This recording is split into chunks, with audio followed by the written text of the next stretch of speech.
Welcome everybody. Today we will look at data layouts that play. Data layout sounds like a minor implementation detail, but in fact you will see that has quite some impact on the performance of a system, and has various dimensions we will be looking at. And actually this entire topic led to dozens of startups, particularly in the US, because it made such a huge difference in database systems. But you will see why that is the case. So from a high-level point of view, we will be talking about how to map relations to devices. Yes, so we have various abstraction levels in the way. Relation is a very mathematical concept. We have sets of tuples. And when we talk about relations, we never talk about how that is represented, how that is mapped to memory.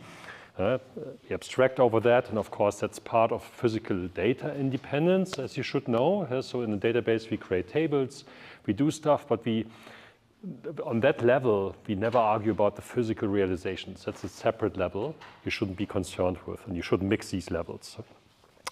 So we learned when we talked about storage that we have these pages. Pages is an abstraction that you need to work with once you work with storage.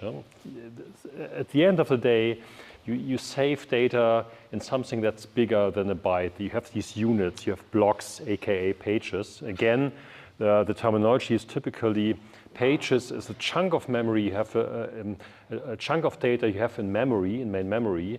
And the same data, once it is put on a persistent device, on a durable device, it's called a block, but it means the same data.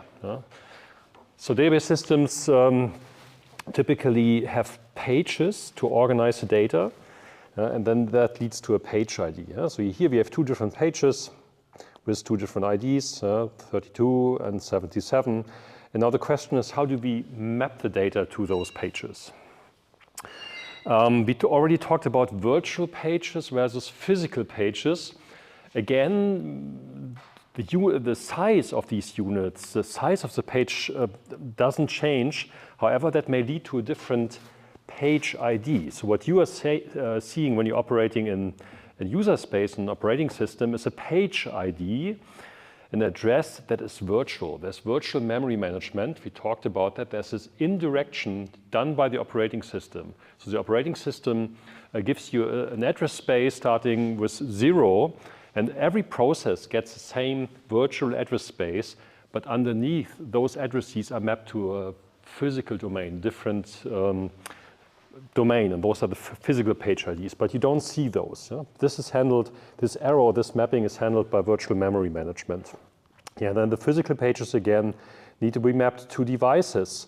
Whatever that means, it's DRAM, it's some hard disk or some form of SSD. So that's how data is represented, and then there are again many layers of abstractions inside those layers. How to represent the data on the devices, how they actually physically store the data, but that's about how hardware works. That's not what this lecture is about. Okay, but at the end of the day, you have this problem. So you have your abstract mathematical definition of a relation. So relation is a set of tuples. Okay, depending on how you want to define that, or a subset of the cross product over the domains, all these definitions we learned about in the undergrad lecture. For the moment, it's this set of tuples. And we have 3 tuples here.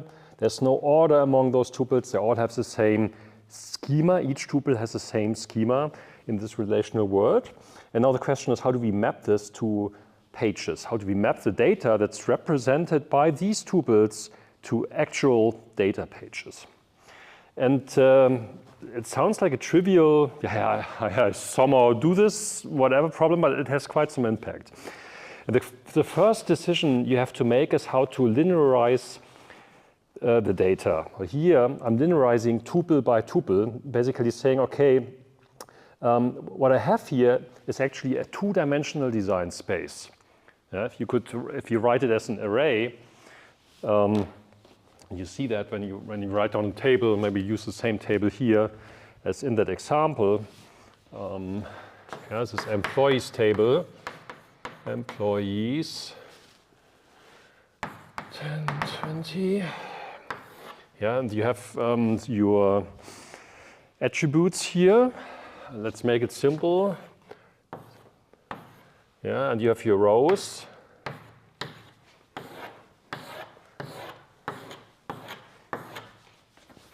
Here we go. So we have our three attributes here: ID, name, and city code, and we have 3 rows. In that particular instance of the table, guess what? That's a 2-dimensional space. You can address any cell here with these 2 addresses. That's the x-axis here, and that's the y-axis. That you could also say that's my x-axis, that's my y-axis. So that's a 2-dimensional space. So did we have that problem before? 2-dimensional spaces versus 1-dimensional linearization? Anyone remember?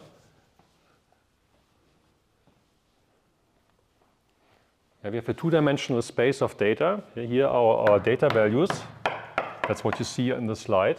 And now I want to bring that into a 1-dimensional space. I want to order that. I want to define an order. Did we have that before?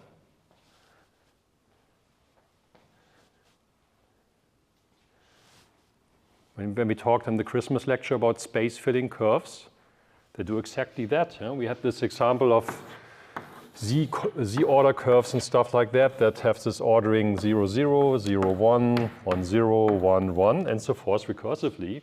At the end of the day, this is a 2-dimensional space, and you order it by enumerating the different cells. Yeah, that's a space-filling curve. Maps from a higher dimensional space to a 1-dimensional space. Now we're doing the same thing here. Now this is a 2-dimensional relational space, and we're mapping it to a 1-dimensional space. That's what you're seeing here on the slide. I can do it here.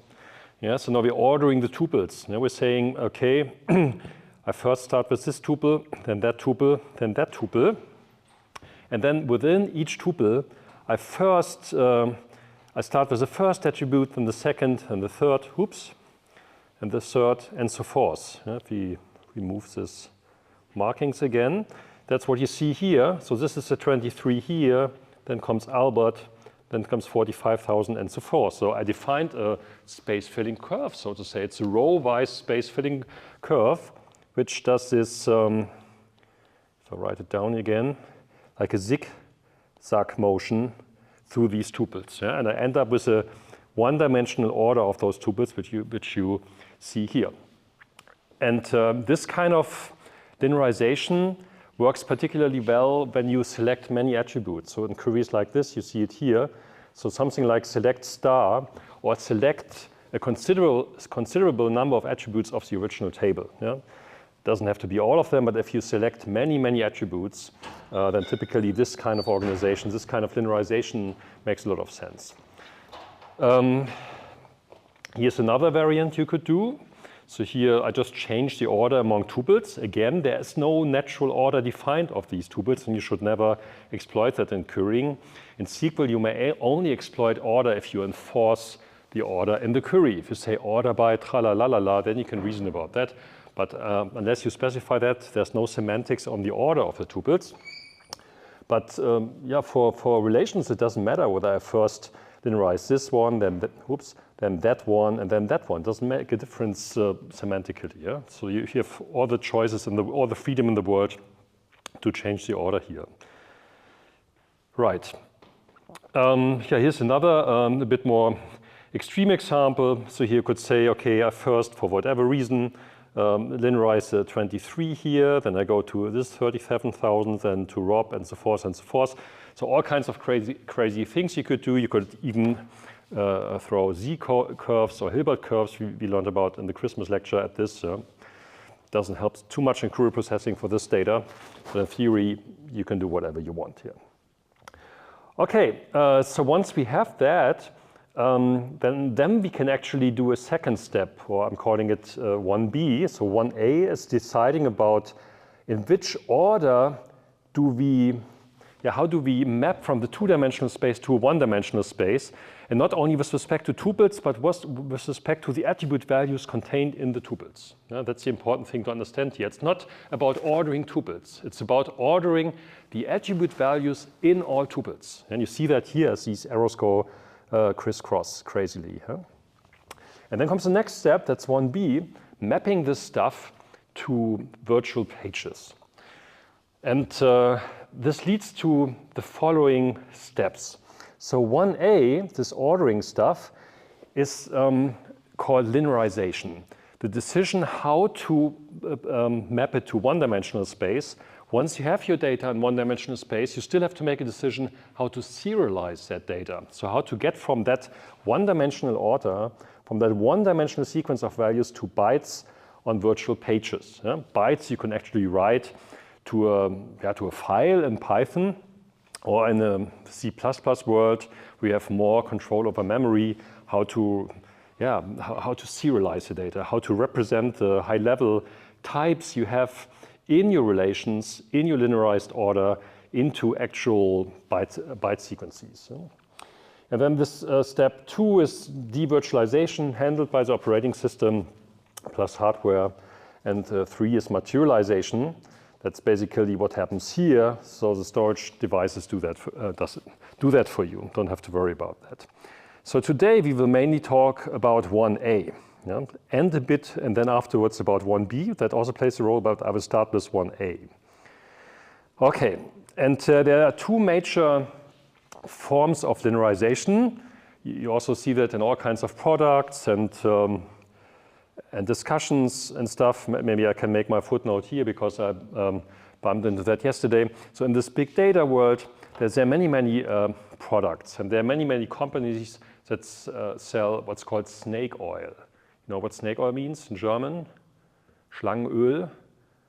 Schlangenöl means companies sell a product which claims to solve a problem. Hey, this heals all your diseases. Just buy my water. It's $500. Buy it. Yeah, it's a bit, it overlaps with esoterics, of course, in Germany. Yeah? There's special waves I apply to this water and will heal all of your diseases. Hey, just take my water, just $1,000 or whatever. Yeah? It's called snake oil. So pretending something's completely insane, which is typically also against any scientific evidence. Yeah? But people try to sell it. And in big data, you see that very often, that companies do that.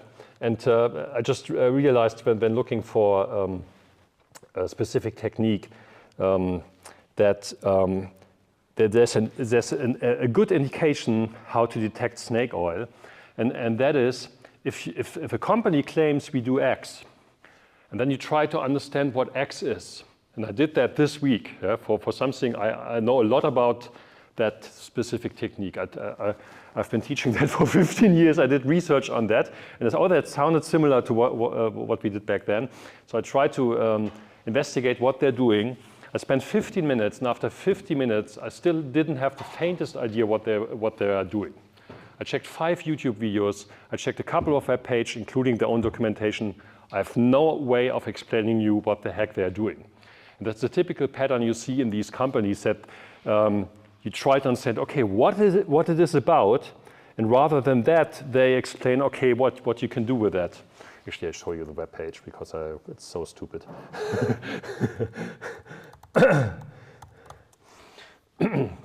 So I'm talking about this one. So I don't care if the inventors get mad about me. So this it's an Iceberg. This is a file format. It has a lot to do with what I'm explaining today. I spent 50 minutes trying to find out what the heck it is about. No chance. And you see it here when you look at Quick Start. Oh, there's Quick Start. Has Spark? Why is it Spark? Is a specific data processing system. Docker is Docker. Yeah, sure. Hey, what the heck? I mean, it's Quick Start, right? I mean, why isn't it explaining what the heck it is about, right? And then you Google back and forth and, docs, maybe where do I look? What is Apache Iceberg? High performance format. Iceberg brings the reliability in SQL tables while making it. Maybe an example would be more. I click on learn more. Oh no, that goes back to Apache Iceberg here to how to do it with Spark, right? I can do a Docker compose, tra-la-la-la-la. So what is it? Expressive SQL. Iceberg supports SQL. Yeah, but databases also support SQL. So what is the difference to Iceberg? Schema evolution. Yeah, databases do that. So is it a database? Partitioning, that's all done by databases. I don't know. And that's how it continued. Yeah, like for 50 minutes, I was looking at YouTube videos and no idea. Yeah?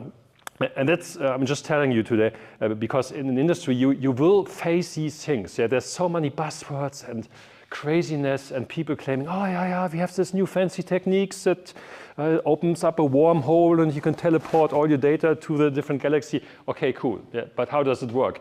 Yeah, and you can also do X, Y, Z. How does it work? And you can do, how does it work? Yeah, and then you don't find an explanation. And I think that's a good detector for snake oil. Yeah?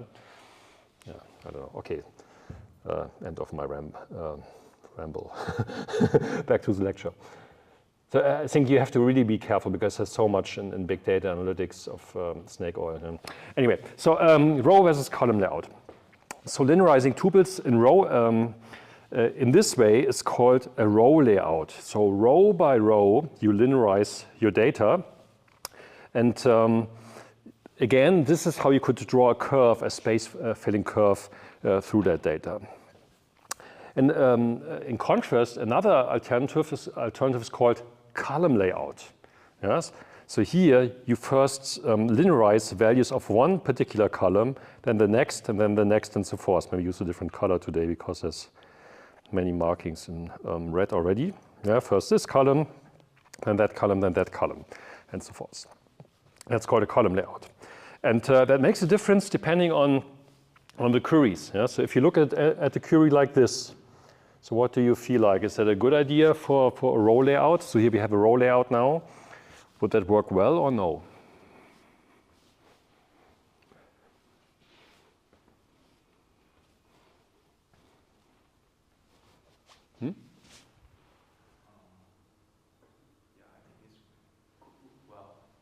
Why?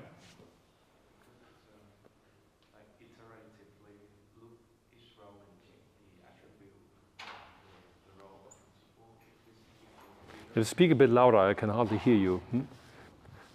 So we could iteratively loop each row and check the name attribute if it's equal key. Yeah, okay. There are two things here. One is the where condition, the filter, maybe evaluated through a scan. Okay. Yeah, but the other is accessing attributes. Yeah.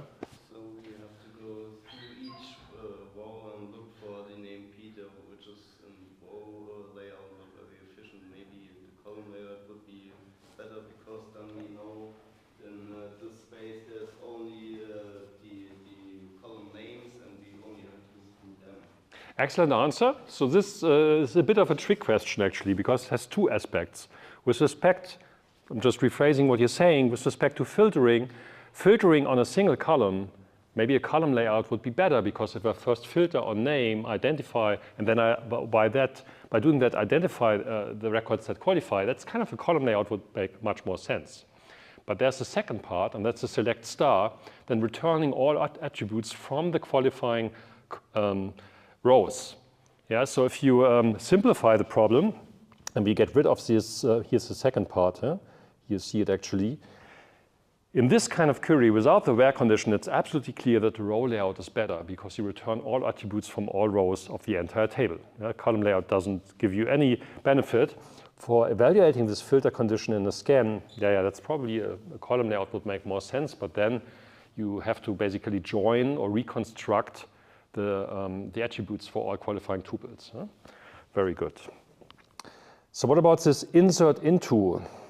Row layout or column layout, what's better?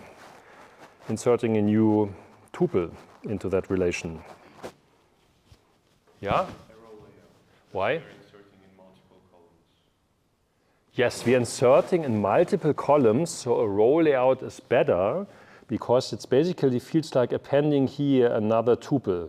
Yeah, it's just adding, or even if you add it in the middle, to preserve some sort order or something like that, it's just one point in the curve where you put something in the middle. So at one point in that line segment, you do something. You put something in, like in a linked list in a way. That's right. And here, what about this one? Delete from employees where name equals Rob.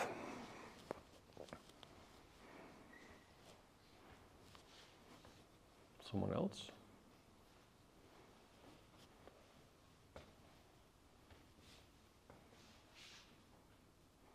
Hey, come on. This is exam questions. Yeah. It depends. Wait, let me. In general, if I haven't said that before, whenever I answer ask something, starting your answer with "it depends" is a great start in almost all of the cases. Yeah? If the tuples are in a linked list, then it isn't an issue, but if it's in a, say, put it in an array, then you have to shift the entire thing. Yeah, get rid of the idea of lists and arrays. Make it more conceptual. Think along the lines of the linearization function. So I'm not going to talk here about how I represent it, be it array. Array has this physical notion. Linked list sounds like a physical thing. Let's get rid of these physical things. Delete from employees where name equals Rob. Yeah? So we're performing search on a specific column, and rather than loading the whole table, we can load just a column, search on that. Right. And then? And then delete. Right, so it's the same thing as here. Yeah. Right, it's the same thing as here actually, just rather than selecting, you delete something. Yeah? So for the search, you could again use a column, but then deleting is again just at one point in that line, you do something. Here's the Rob. I get rid of some of the markings here. Basically, you would just cut it here and get rid of this one. So it's a relatively simple modification on the space filling curve. Okay. So this row layout has a couple of advantages. It's easy to implement. It's the first thing you actually typically do in implementation. It's good for transactional workloads. Why? Because transactional workloads typically modify. They insert tuples on a per tuple basis. They do something. That is why this is often the default layout for transactional or database systems optimizing or focusing on transactional workloads. For instance, Postgres has a row layout. It's good for single row access. Disadvantages is that it is not ideal for analytics and not ideal for wide tables. By wide tables, I mean many columns. So you see in schemas in the wild that sometimes you have thousands of columns in a single table. Yeah? And then the insert costs really hurt. Okay. The insert cost hurts because you have different representations for. We will go there in a moment. Yeah? So let's look at a different layout. So that's column layout, and now we have a couple of. So you see a different organization here, and now we can again go through these queries. So we have select city code from employees where name equals Peter. So how would you do that? Do I have a city? What was the schema again?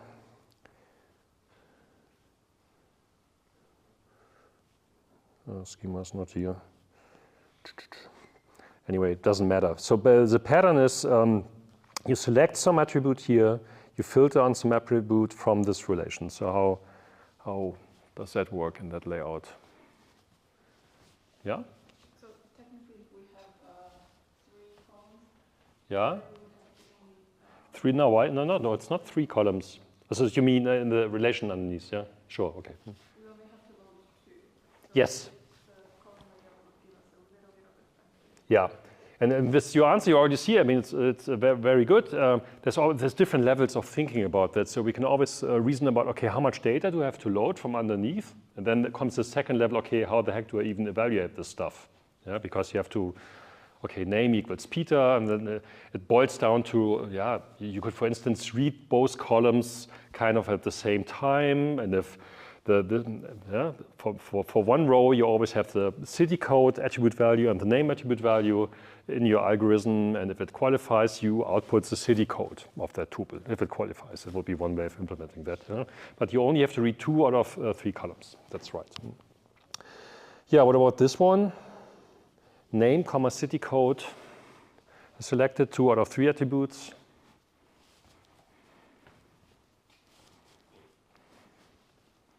And again, think about the SQL semantic. So semantic is this, what SQL is outputting is a kind of a row layout in a way. It's a table. It's a row layout. Column, is that column layout here a good idea, a bad idea?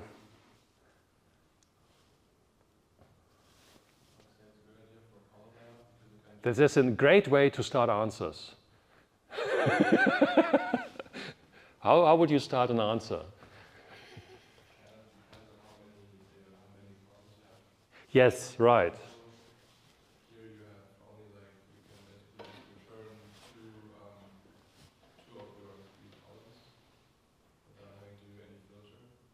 I mean, it's the same as above, right? I mean, even if it's the first, okay, how much data do we have to load? 2 columns. You can also reason about, okay, how many bytes are used by each of those columns, so the width of a column.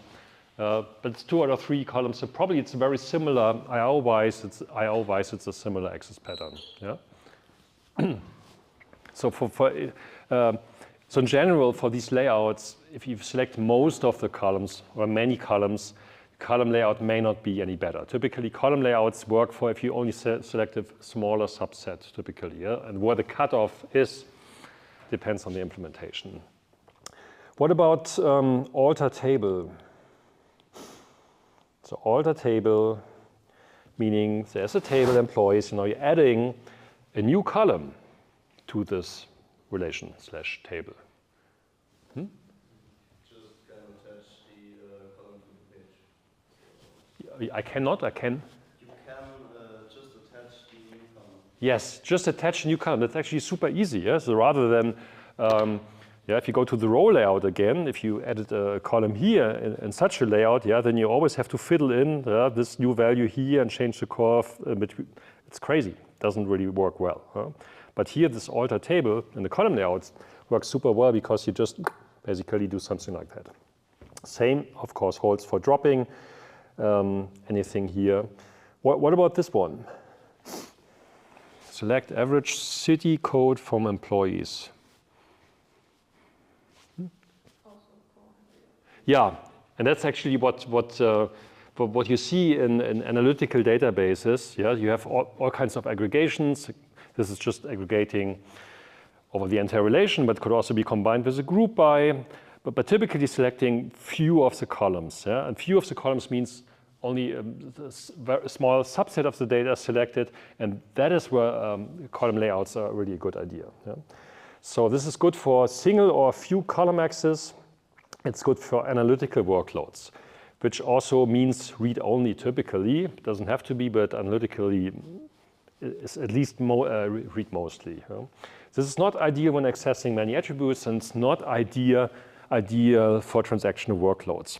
And a disclaimer on that, so when first research was done and database people found about that made a difference, that would happen more than 20 years ago, there was a strict split in saying, okay,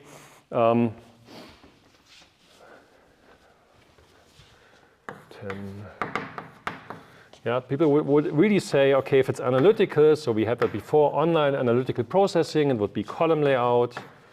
And if it's more like transactional, that's called online transactional processing. It would be row layout. Yeah? And there was a strict split, and people were favoring, okay, that would be one system, a separate database system optimized for analytics, and a separate database system optimized for transactions. And you still see that split in many, many companies. You will see that in industry all over the place.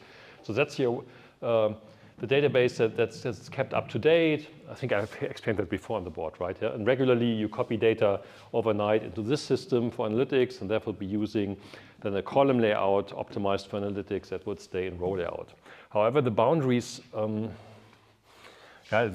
going away slightly. It gets holes, and basically you can make the case that you can, even in an OLTP system, go away from that and switch that to a column layout and still do not lose so much. And this is because most of these systems these days reside in main memory anyway, and that the penalty is not so high. Yeah, if this is a disk-based system, this row has this column makes a really big difference, but if it's a main memory, it doesn't hurt that much anymore. Yeah? So even for OLTP, very performant systems use column layout, or a combination. We will get there. Yeah? Just for you, the takeaway message is really the separation of the two workloads and system spaces is not so strict anymore as it used to be. Okay, and then we have, of course, as always, it's not that easy. It's not only column and row layouts. There are many more options. So again, here's our data. This is our column layout.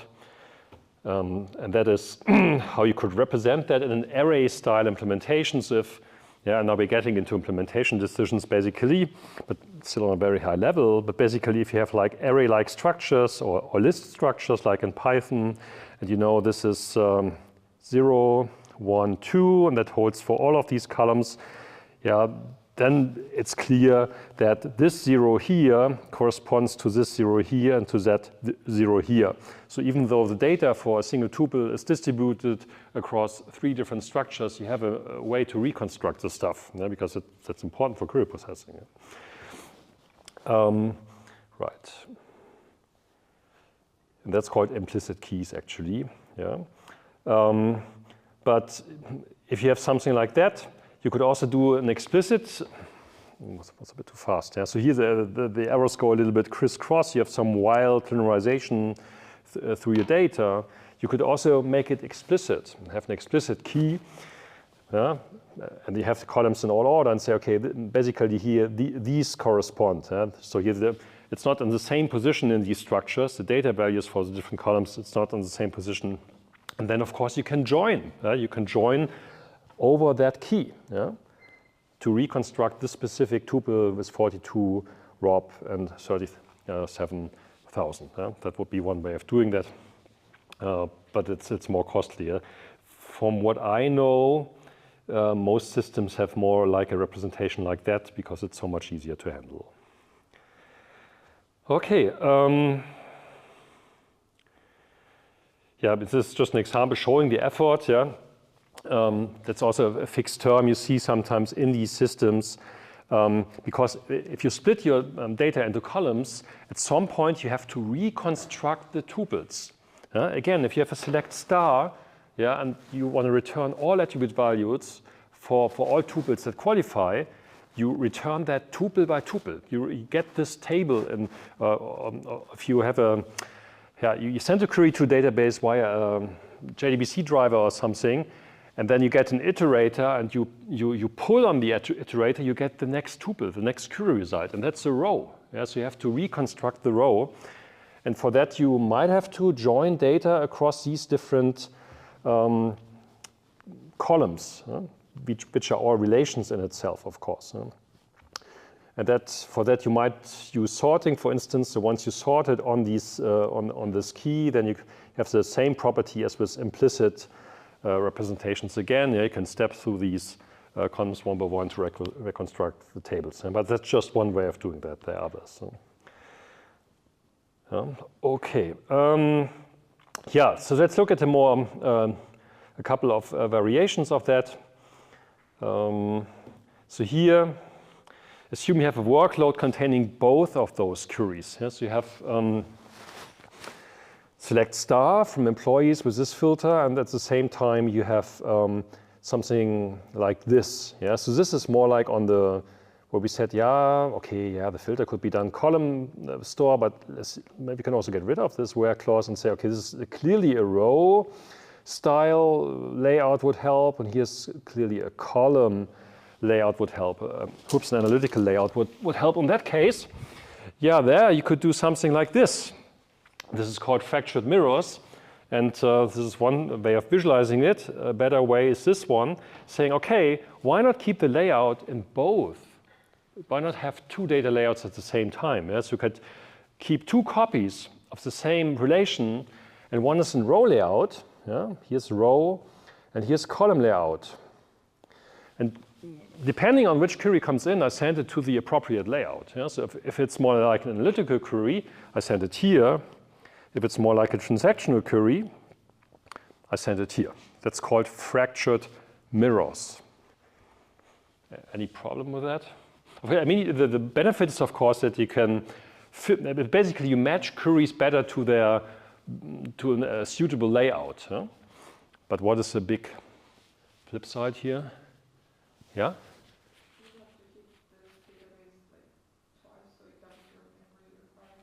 Yes, double the memory requirement, yeah? You have to synchronize that when you write something and use row, we still have to update. Right. Yeah, so out of date versions, yeah, I mean, in principle, it's okay to update something here, but then when the next query comes in here, it's still the old version, all of these games. Yeah, it doesn't work. Yeah? So it's again, yeah, depends on your use case. Maybe not the first thing you would do. Here's another variant. So here we are selecting 2 columns. Here's 1 column. So yeah, you could also execute the upper query on a column store, and that's definitely a column store. It's kind of column. Oops. Yeah, maybe something like column. Yeah, but you could also do something different, and that's called vertical partitioning. And there was a whole series of people worrying about that, including my group. We did experimental studies on that like crazy, but in terms of the curve, it's something like that. Yeah? So basically, within those attributes, you have a row layout, yeah? And then for this attribute, you have a column layout. So now if you query that queries for the first 2 attributes, hey, that's fantastic. Yeah? If you go back here to this query, because it's a perfect match for this ID, name thing to answer that query. But if you have this average query, this analytical query, okay, you have a column ready for that. Yeah? That's called vertical partitioning or column grouping. And again, there was a couple of techniques out there and people making wild claims about that. Here's another variant. Here we have ID, name. Okay, vertical partitioning could help, but then we have a grouping query. So now we build groups based on names, and for each name we compute the average city code, still an analytical query, but now adding a group by. And then you could do something like that. Yeah? So what I'm doing here is not fully replicating, as in fractured mirrors, but I'm partially replicating the data. Yeah? So I have here one representation that just has these 2 attributes, but does not contain the 3rd attribute. And then you have another representation of parts of the relation, which contains Albert and 45,000, but not this first attribute. So I can have perfect matches for these particular queries computed. That's column grouping or vertical partitioning with partial redundancy. Yeah, and then the number of these vertical partitions are given by the Bell number, so it goes through the floor, through the ceiling pretty quickly. So here, for instance, is the visualization. The 52 partitions of a 5-element set. So for 5 attributes, that's the number of partitions you can compute. That's the visualization of that. You see, yeah, that's a lot of options you have here. And yeah, now basically you have a crazy optimization problem, because now for each and every relation, you would need to find out, okay, what is the perfect representation in terms of what's the perfect vertical partitioning for my specific workload? Which also means, well, you have to know your workload in the first place, because all of that optimization doesn't make sense if you don't know, oh, I have these queries coming in, they're querying on these attributes, and it will stay like that. It's never going to change. It will always be the same patterns. And given that information, then you can now make a decision on, oh yeah, I will use that vertical partitioning for my relation. Yeah? Once the query pattern changes, you might be screwed. Yeah? And also think about the problem space. I mean, this is 5 attributes. What if you have 20 or 30 like that? Yeah? So you have to think about suitable algorithms that don't ruin your day, yeah, to come up with these partitionings. Right. Yeah, and that's the reason why actually, so vertical partitionings, or column groupings, like that, just don't do it. It's a bad idea. You can construct cases where you gain something for very specific kinds of workloads, for situations where you really have slow storage underneath. Yeah, maybe you can gain a bit, but I'm just showing it here for educational purposes for you to teach you how not to do it. If you ever see this stuff, don't do it. Because it overfits to your workload typically. You have to come up with the right vertical partitions, and in particular in main memory, it doesn't give you too much benefit over a column organization. You know? Because in column you do something very similar. Yeah, you rather than putting them side by side in the curve, yeah, okay, then you read 2 columns at the same time. Who cares? It's not a big overhead, actually, in terms of I/O. It's the same thing. It's just you have some more random I/O in DRAM, but that's so fast, forget it. Yeah? So that's something you shouldn't do. So basically, it boils down to making a decision on row layout versus column layout. And in most of the cases today, it will be a column layout. Okay, I think with that, we look at the notebook.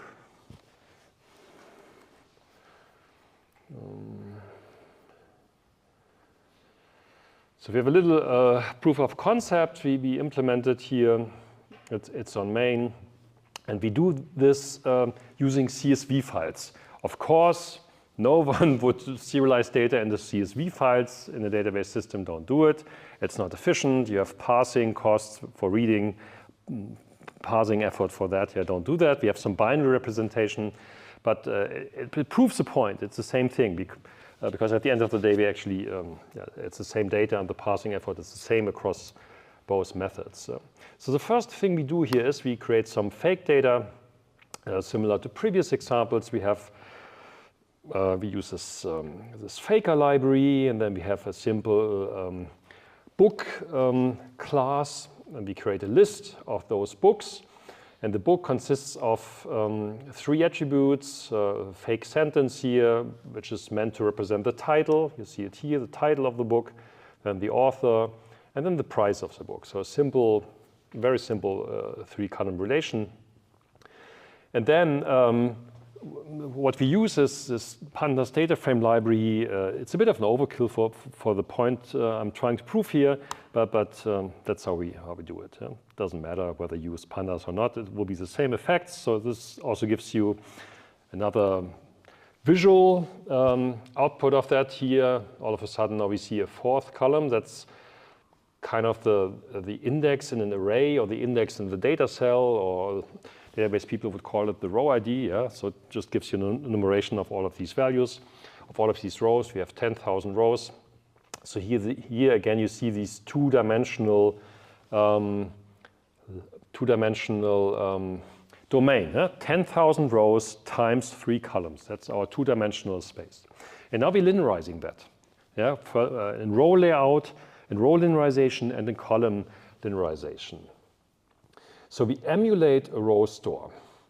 And we do that by writing it to a CSV file where each tuple is stored consecutively. Within each tuple, each attribute is also stored consecutively. So let's do that. And you can call, now on the pandas data frame, you can call this method toCSV file. And here, with this exclamation mark, I'm issuing a shell command from my Jupyter Notebook. So this is a Unix head command, which gives me the start of that file. And we have a bit of an extreme representation in the sense that we don't put 1 row per. So in all of these representations, there's only 1 data value per row in the CSV file. Yeah, of course, in a standard CSV file, it would be 1 row per line, and there would be this sentence, comma, Stephen Miller, comma, 54.4, new line. Yeah, that's the standard CSV representation, but we here put actually 1 data attribute at a time, because it simplifies the processing later on. Yeah, so this is called the row.csv file, a textual file. And right. Now we do a similar thing with columns. Yeah? We also write a column.csv. Need a little bit more code for that. But here you see, okay, now we have, again, 1 data value per row. But this is writing down first column first, all data values. That's really column-wise linearization order. And that's why you only see entries from the first column, the titles of those books. Huh? So that's all that happens in these code cells.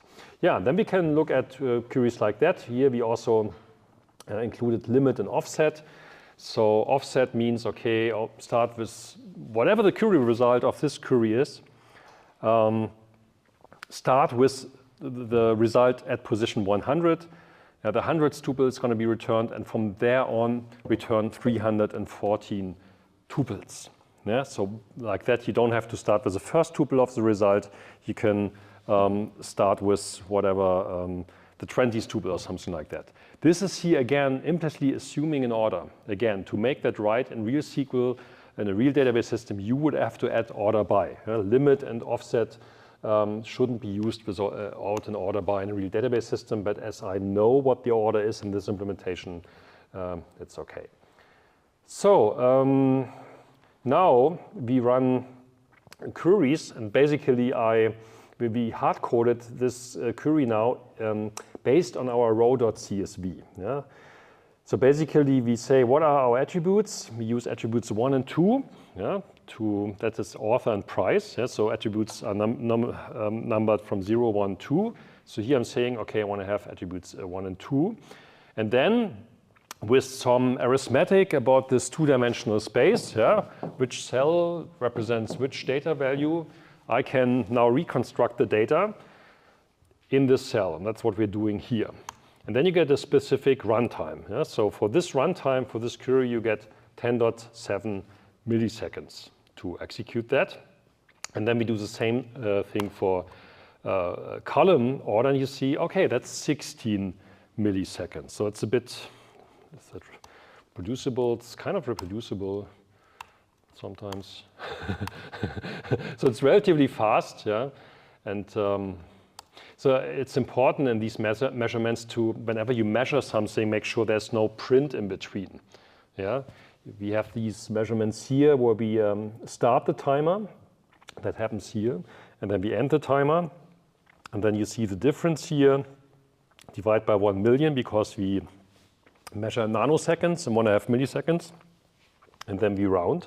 But it's important between starting and ending the timer, there shouldn't be any print statement because that already ruins your performance measurement. Huh? And then, of course, it's relatively fast, so you have a lot of variance on the result here, which also means if we did that for a paper, we'd probably measure whatever, 10,000 times. So that depends, yeah, on how sensitive it is. You have measurements that have a lot of variance, others that don't have too much variance. Yeah, have to be careful with that. Just executing it once may not be so great. Yeah? But you see, it's consistently, this is bigger actually. Yeah? So it's basically you get two clouds of points that marginally overlap. Okay. So, and that's, we also wrote it down in the comment here. So the row major layout indeed, or the row layout indeed favors the given query accessing multiple attributes. Now let's look into something more analytical. That's done here. So we only select one attribute here, this last attribute. Yeah, and then we run the query. Oh, that's around 11, 12, 9, 12 seconds.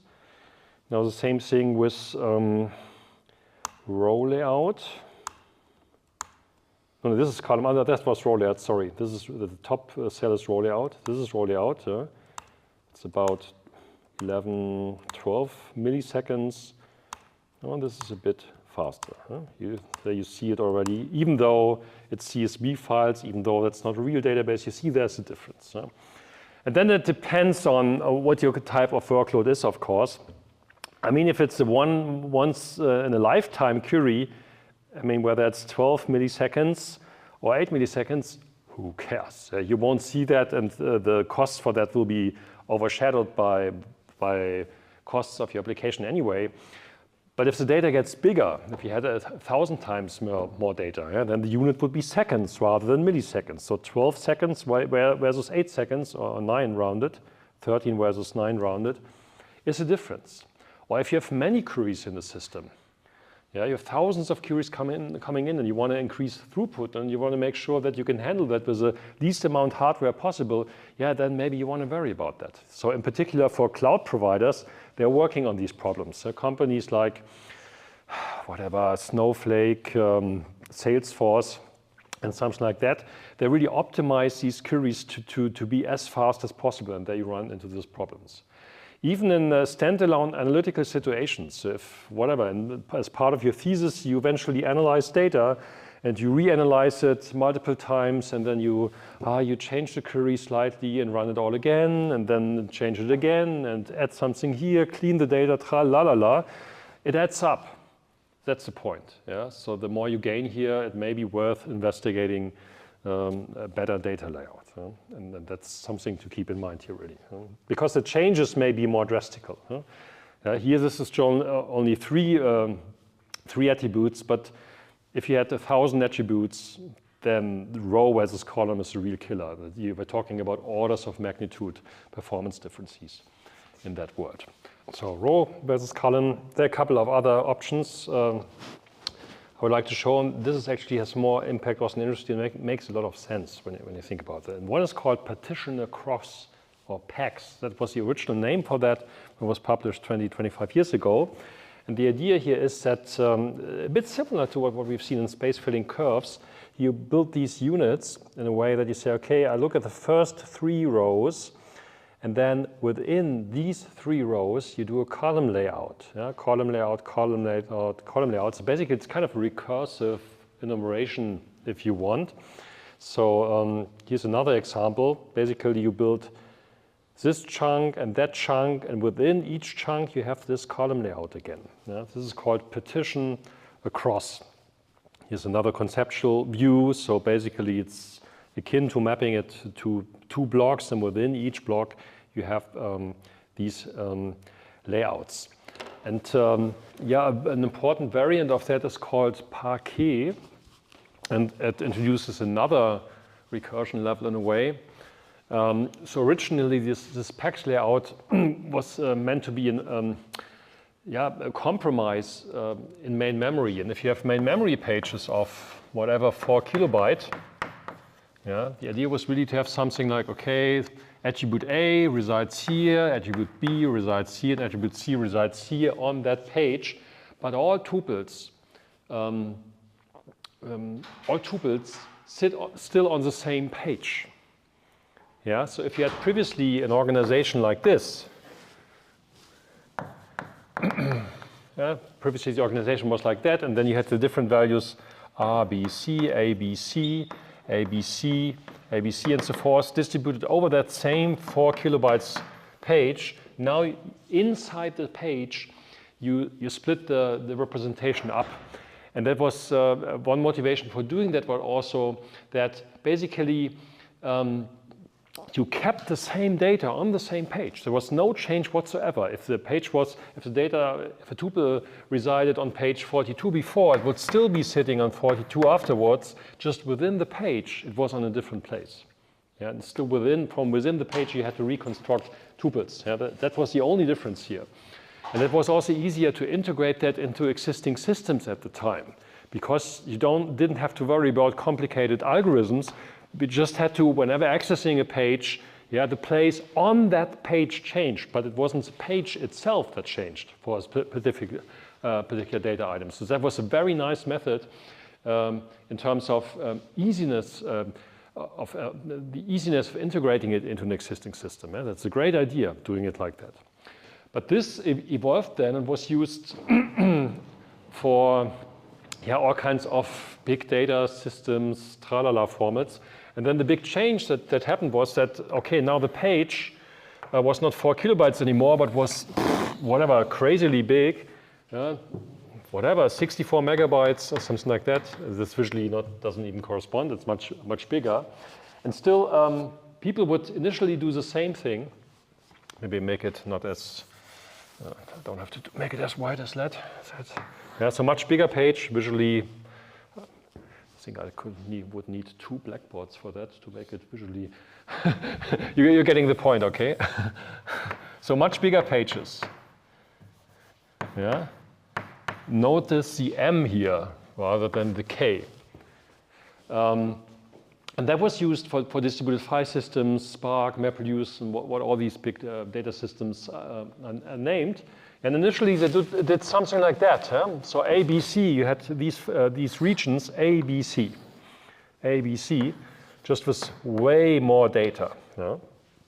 But then they changed that again.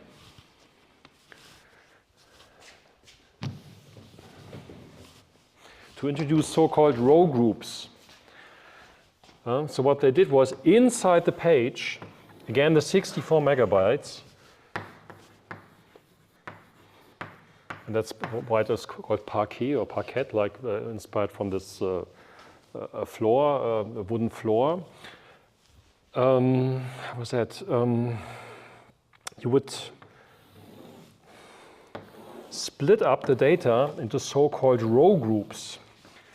So this 64 megabyte, you split it up into 5, here in this example it's 5, it's random, 5 chunks, subpartitions if you want. Yeah, so row group 1, row group 0, row, come on, row, what's wrong? Row group 1 and so forth. And then within such a row group, you would again do the ABC thing. Yeah, again, you would do, so you had a certain number of tuple C, and then there would be an A, B, C. A, B, C, A, B, C, A, B, C, and so forth. And I think one of the arguments was that if the pages get larger, and now you touch certain tuples, then you have a relatively high distance among the different attribute values belonging to the same tuple in such a big page. Yeah? 64 megabyte page. I mean, here, 4 kilobytes, it's all very close, yeah, if you have an organization like that. But if you have these these very big pages, then if you touch a specific attribute value A of a row here, then the corresponding B part is relatively far away in that page.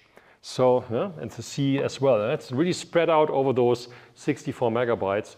And to improve that, they introduced those row groups to increase the locality of those attribute values. Do you see that effect, kind of? Yeah, that was the major motivation. So, and that's the real format you're seeing today that's widely used. It's called Parquet. There's a library for that. And that is how you can represent tabular data. And the nice thing about that is also that's used as an exchange format.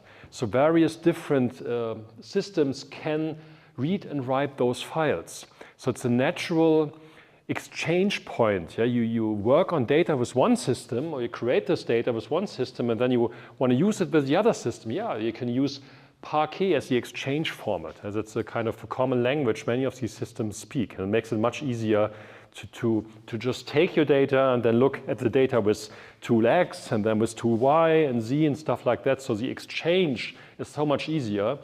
Compare that with a standard database management system. Database systems typically have their proprietary file formats, and if you have your data in your database system, you first have to export it through CSV or whatnot, yeah? And that's really painful. Yeah? And then you analyze it with a different tool, with a different proprietary format, and maybe have to import it again, export, la. Here you have a common exchange format, which makes life so much easier. Yeah? And even that has a couple of extensions. One is called Delta, Parquet, and Iceberg, Apache Iceberg. Don't get me started. Huh? Yeah, you have to know about Parquet, because I think that's a good idea.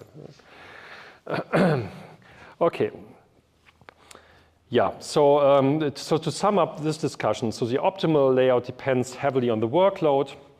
And the rule of thumb is for read mostly analytical, few attributes, column store for transactional updates, row store.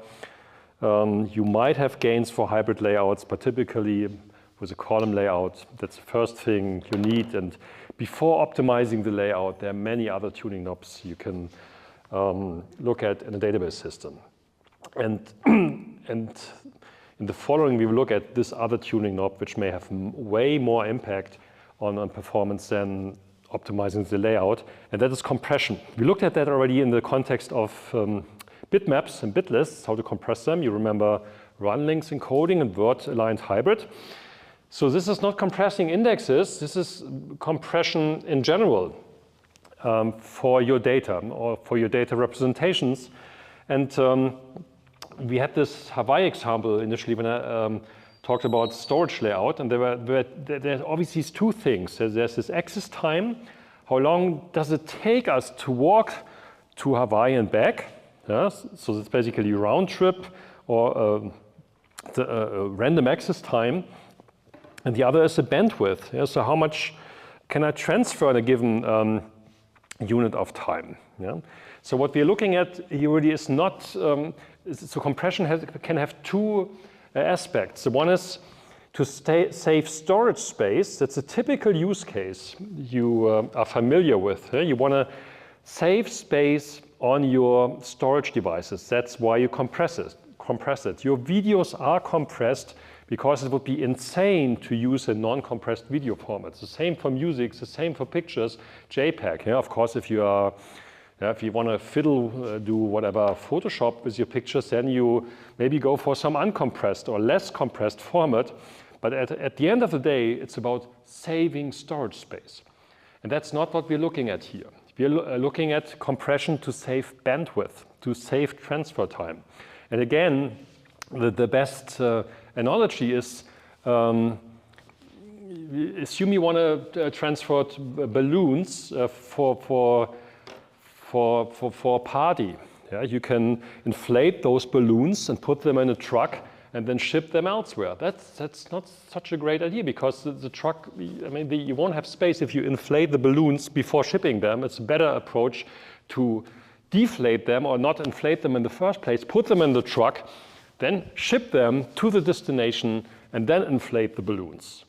And that's the same thing that's happening here. So I try to compress the data as much as possible to put as much data on the truck or on the bus system, on the network as possible, and only at the destination I inflate or not. You can actually do data processing on compressed query processing on compressed data. That's one variant we will be seeing. So the natural thing is you compress, ship it, decompress. We will also look into compress, ship it, never decompress, do query processing on the decompressed data, which is even more efficient.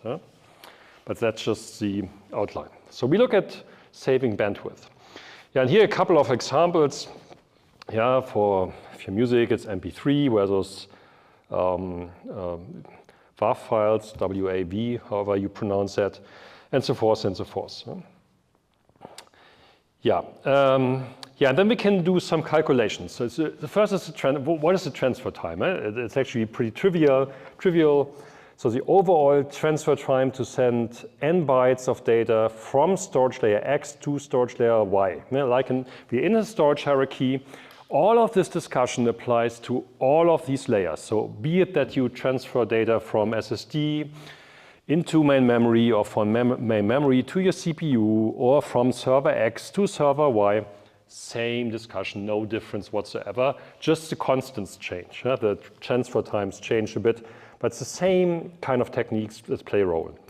You compress videos to save bandwidth. If you save bandwidth, YouTube can send you it needs less data to send you the video. It's possibly quicker, in particular on a bad internet connection. That's a great idea to compress the stuff. Same here, it's a great idea to compress it because you can load it faster into main memory. So the transfer time to send n bytes is the number of bytes divided by the bandwidth. And bandwidth is in bytes per second, typically megabytes or gigabytes per second. And we also assume in the following definitions that the time to read data on storage layer X and then write the data on storage layer Y is not the bottleneck. So the following arguments make sense if the transfer is the bottleneck. Of course, if your computation takes more time than transferring it, this doesn't apply. So this discussion is about how we are in the space where really the data transfer is in the way. I cannot read the data fast enough. I cannot write it fast enough. If you do crazy computations or whatever, backpropagation and whatnot, this is not your issue. And neural networks also have I/O issues, but in general, in database systems, we are what's called I/O bound. Yeah, it's the kind of computations we're doing, adding up some stuff, joining a couple of tuples, that's peanuts. That doesn't saturate the CPU. The problems you are seeing in query processing is getting the data into the CPU. And that is why you have to worry so much about how to get your data, how to move your data in a system.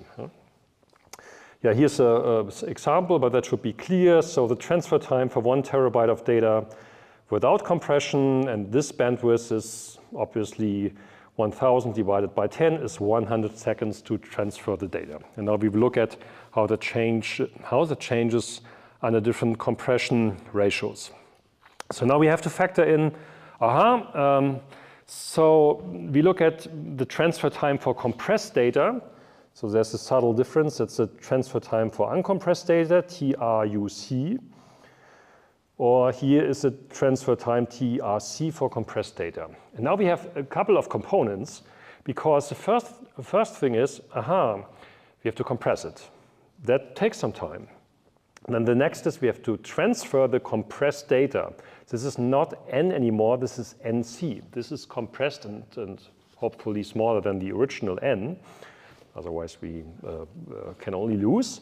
And then there's the time to decompress this compressed stream of data into an uncompressed world. So again, here I'm assuming that we really have to uncompress it for the technique we have in mind. Yeah, and then you want to find a sweet spot. So compressing data to save bandwidth only makes sense if this time, the overall time we compute, doing the effort of compressing, doing the effort of transferring the compressed data and then decompressing. If the sum of all of this stuff I'm doing is smaller than simply transferring the uncompressed data in the first place, then I'm gaining something.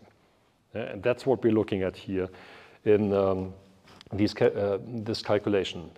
So this equation holds. Whether this equation holds depends on the data compression ratio. So some data can be compressed better than other data. So if you try to compress a JPEG, you won't gain too much because it is already compressed. But if you compress something like an uncompressed image format, then you can still compress things and so forth. So it really depends on the data you have in mind and the redundancies that allow for efficient compression. Yeah, then there's the runtime for the compression algorithm. That's an important thing actually, because the compression algorithms vary a lot in the computational effort they require. Some methods are cheap, are relatively quick, others are slow. Yeah, and that now goes into the bill, into the overall bill. You have to be careful. You cannot blindly just use gzip or something like that. Well, that takes a while, using gzip on your data. You want to have an algorithm that's relatively fast, still produces an acceptable compression ratio. So that's you have to find a sweet spot somehow. Yeah? Shouldn't be too slow, the algorithm, and still compresses the data decently. And then the same happens on the other side, on the receiving side, for the decompression algorithm. Yeah? So to decompress it also shouldn't kill this overall benefit you have in mind, the sweet spot you're looking at. Yeah, some examples. So here's the transfer time for 1 terabyte of data in the same bandwidth as before. We had that before, 100 seconds to transfer the stuff if it's uncompressed, so as is. And now we have two different compression techniques. I just play with the numbers a bit here. So I assume that the time to compress n bytes happens on the order of 1 gigabyte per second. Yeah, I can compress 1 gigabyte of input data per second, and I can decompress 5 gigabytes per second with the same algorithms. That also happens in compression algorithms. It may be asymmetric, the performance.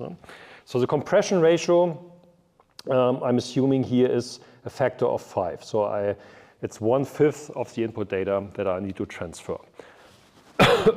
So that means rather than transferring 1,000 gigabytes, 1 terabyte, I just transferred 200 gigabytes. That's the compression rate of 1/5 of the times 5 is the compression ratio.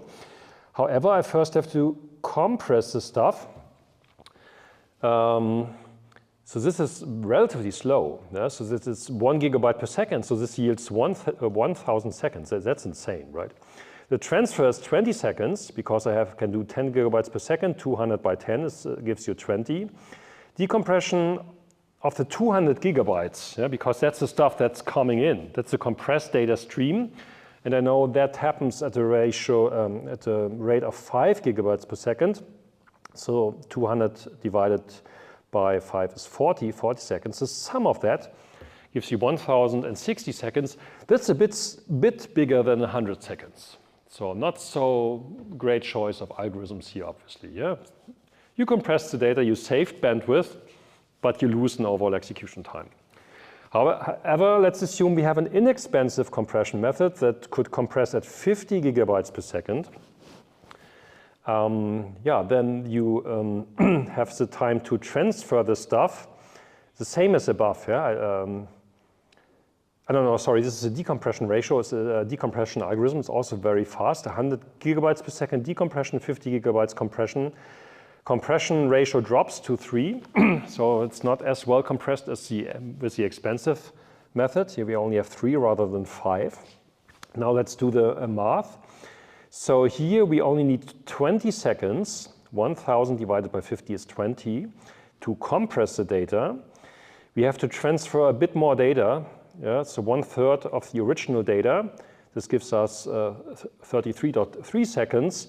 And then we decompress the stuff, that gives us 3.3 seconds. So the sum of it is 56, which is better than 100 seconds. Yeah? So here we gain the overall time. We really gain here in that calculation. Yeah? Yeah, so you have to be careful in choosing these methods. Yeah, maybe let's do a little survey. So how can we improve this time to compress, to transfer the compressed data, the overall bill? How can we improve that further, even for a subset of the non-beneficial scenarios where the time is actually higher? So in other words, I claimed here, this only makes sense if this equation holds. Yeah, if the overall bill is smaller, we're good. Go for the compression, that's fine. Now we're looking at a case where this is not the case. I'm saying this time is actually higher than the time for the uncompressed stuff. Still, you may do something. And the question is, what can you do? So one thing would be you compress the data to be transferred before the request to transfer that data is received. What does that mean? And why would that help? Could it help? Yeah. So we are basically keeping a compressed version of the data, and whenever the request for it comes, we already have it on hand. Exactly, that's the answer. So in this equation, this expensive stuff here that happens here, yeah, 1,000 seconds to compress the data, that's the equivalent of you upload a video to YouTube. YouTube compresses it once and for all and saves the compressed data on their file system. It would be completely stupid for YouTube to keep the video uncompressed, and every time someone sends a request, oh yeah, let's compress it for every user. That's a fantastic idea, right? Doesn't cost computation, just no, don't do it, it's clear. Yeah? So basically, I'm factoring this out of the equation. I get rid of all of that. So if you have a scenario where there's basically read mostly, yeah, that's what YouTube is about. You write as a user if you upload your video, but everybody else is just reading the stuff. It's just downloading the stuff. Yeah, go for it. That's the perfect scenario, actually. Yeah? So you can still do something about that, if that is allowed by a use case. What about B? When receiving the compressed data, do not decompress it. Then do whatever you want to do with the data on the compressed data. Yeah, already revealed the answer. You can do that, actually. You can do query processing on compressed data. Depends on how you compress. Not all types of compressed streams allow you to do that, but for some it's possible. No? We will look at that in a moment. But let's look at C. Let compression and transfer overlap. What about that one? Yeah.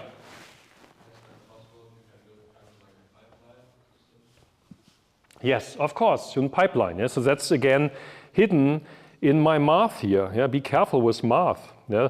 The hidden assumption here is that, yeah, now I need really another color. Is yellow good? No, yellow is bad. What else can we do?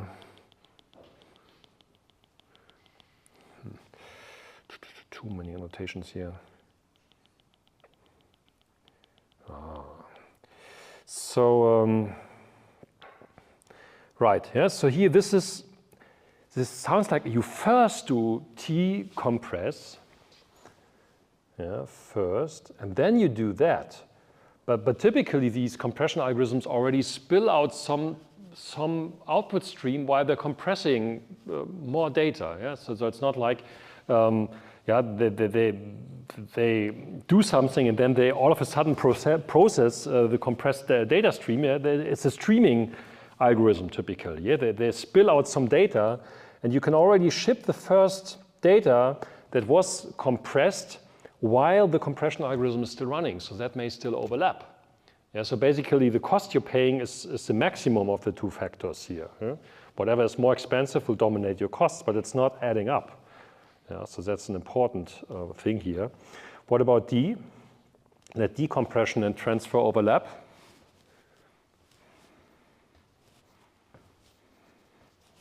If you receive the first package, you can already decompress. Yeah, right. Again, same on YouTube. Yeah, so you typically do not download the entire video first, then decompress, and then watch. That doesn't happen.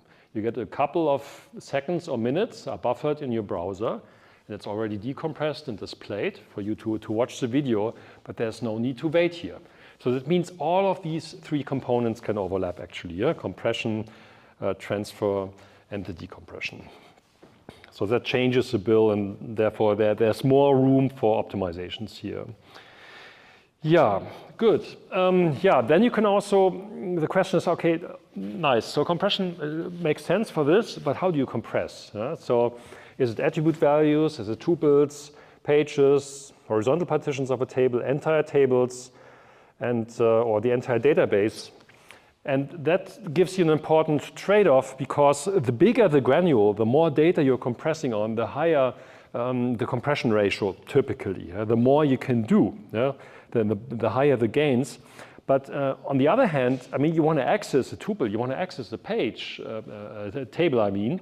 So if you compress the entire database, yeah, down to whatever 1 terabyte from 5 petabytes, and then you first have to decompress that database to access a particular tuple, you're not gaining because you have to look at way more data. So you have to find the right granule. You have to make a decision depending on your access patterns, what to compress. Huh? Yeah, and let's look at a couple of techniques. So this is called dictionary compression. That's widely used, for instance, by SAP HANA. So if you have this relation here, yeah, with 3 columns, and you see there's a lot of redundancy, you can do something that's called dictionary compression. Did I talk about it when we talked about indexing? Didn't I talk about it already? No?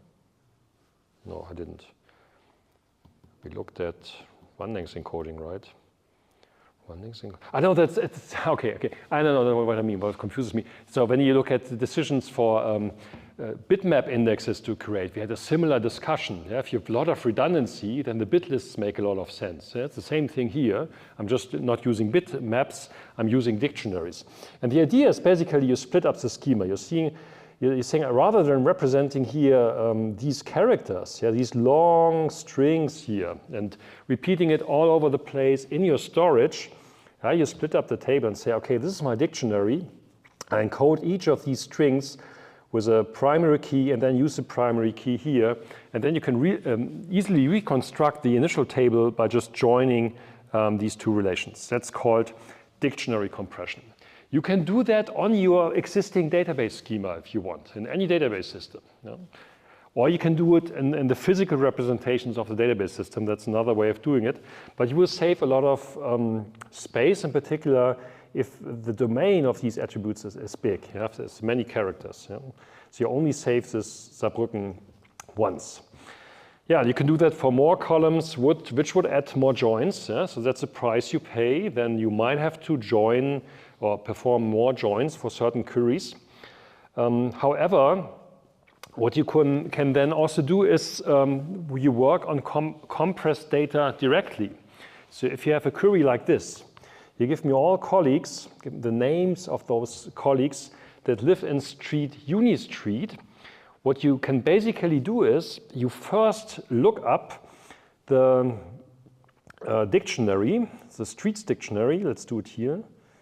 Yeah, streets dictionary, Unistreet is this one. We look up this one. We get this ID. That's ID number 3. And that's basically what this subquery is doing. So this returns a 3. And then this 3 is used in the lookup. So rather than street equals Unistreet as above, we now have street equals 3. Yeah, and then you can run the query, and that's basically running the query on the compressed data. It's dictionary compressed data, and you only check in this colleagues 3 relation whether the street ID equals 3. That's the case here and here and here. Yeah, so at no time there's only one time where you do a string comparison, and that is to initially look up the dictionary, but other than that, it's just comparing integers, which is also so much more efficient. Yeah? So that's already an example of doing query evaluation on compressed data. Yeah. Right, and this concept overlaps with domain encoding. So domain encoding means you should use an appropriate type in the first place. Already for the database schema versus dictionary compression, you create a data-specific domain, which is again similar to an enumeration type. You see that in Python or other languages. Yeah, so if you're unhappy with your domain, you can define any list of values and call it the domain. If you have whatever, for instance, in our master application system, we have domains like whatever, reject, accept, weak accept, or something like that. That's basically a list of strings, and you call it a domain, and then all values, all data values in the specific columns must be of that specific domain. And that's the same thing here.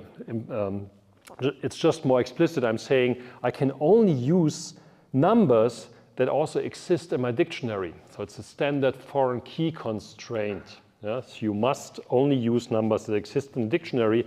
If you want to use a different number, okay, then you must also add something to a dictionary. You know? So these topics are very related. And about domain encoding, I think I mentioned that before. That's basically the decision which type to use for a particular column. Yeah, is it an integer? Is it a string? Same as in any programming language. Do you need really 64 bits for your integers if you have only 3 different integers and they're all 0, 1, 2? Maybe that's a bad choice because you're wasting so many bits. Yeah? So the type you're using should fit the data you have in mind, and that may save a lot of I/O already. When processing queries, but also in the store, of course. So the advantages here is that the string data is converted to numeric data. That's always a good idea. You still have single row access. Yeah, so don't have a problem that you read unnecessary data. You may apply additional compression methods, and it can be exploited for query processing. The savings depend on the number of duplicates in the columns, same trade-off or similar trade-off as with bitmaps, and you might have extra joins to the dictionary. But again, depending on your use case, it depends. Yes, you should be careful. So I know at least one system that uses dictionary compression all over the place, and because I did that, they really bumped into performance problems. Yeah? Because if you do that for each and every attribute, that's crazy, because then you have so many joins and so many lookups that may ruin your performance. So going all the way to replace everything by dictionaries, maybe not. Yeah, and then you can do stuff like run length encoding. I'm just briefly showing that again. We did it for bitmaps already. It's the same idea here. Yeah, so you could even do it on data, not only on indexes. That's what we're doing here. But to make that happen, you would have to sort. Yeah? So to have a run length encoded representation here, yeah, you would have to go from here where it's unsorted to some sorted representation here, because then you could identify these runs, and then you could say, okay, all these are set to 0, so you could use this format, okay, 0, 3. Yeah, and this would be 1, 3, this would be 2, 1, and 3, 3, and so forth. And we talked about that in the context of bitmaps already. I'm not sure whether that is a good idea for compressing relations. You could do that in practice, but I think it strikes more when using bitmaps. So I think we can skip over that. So this is more like you could do this here, but I think I wouldn't do it in a real system. No. Okay, 7-bit encoding, did I explain that? No? Okay, that's a more useful thing. And 7-bit encoding is something you may use when you have huge variance in the numbers, in integers. Yeah? Python, for instance, has this in unlimited integer domain. So integers may have any length. So if you're in a situation like that, it's very hard to, I mean, of course, if you change the type for the column, it must be able to represent the biggest type here. But then for all of these smaller integers, you're wasting so many bytes. And in such a world, we have very long integers and very small integers. You can use 7-bit encoding. And the idea is as follows. So rather than using all of the 8 bits of a byte, use just these 7 bits, and you use the first bit as a signal. And if that is set to 0, if the signal is set to 0, this means there's no other byte following. Yeah? If this signal bit is set to 1, this means, oh, there's something following. There's another byte following. You see it here. Yeah? This is set to 0. So you have these chains of bytes, and the actual contents are only those 7 bits. So those 7 bits represent the number you're trying to represent. That's the 87 you're representing. And that 7 bits plus, as concatenated with those 7 bits, give you this binary number, which is this decimal number. Yeah?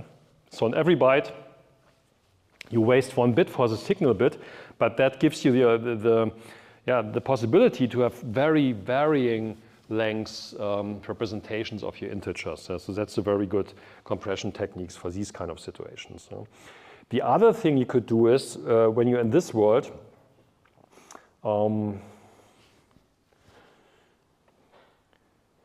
running out of time and we're ready to finish this up. There's the other thing you could do if it's an artificial column, an ID column, and you have these IDs. If it's an artificial ID, which is used as a foreign key, those IDs should never be used in queries, yeah, because it's artificial. It doesn't carry any semantic. So another option you might try, be careful, you may break things, but if you're sure that no one uses this as IDs, you could actually reassign those key columns to the standard integer domain starting with 0, and then you get rid of the problem in the first place. But if you're unsure and you really want to keep those IDs, be it that you showed it to a customer, be it that it is used in the system in some place, then you need to use 7-bit encoding. See a couple of more examples here. Right. Yeah, so that's what I wanted to show you about compression. So data layouts and compression are very crucial in optimizing your data movements throughout the system, throughout the entire storage hierarchy. Keep them in mind. Column store is the way to go in most situations. Use simple compression methods, but also think about maybe you can compress the data ahead of time. You don't have to do it at query time, and maybe you can do query processing on the decompressed data. That's it for today.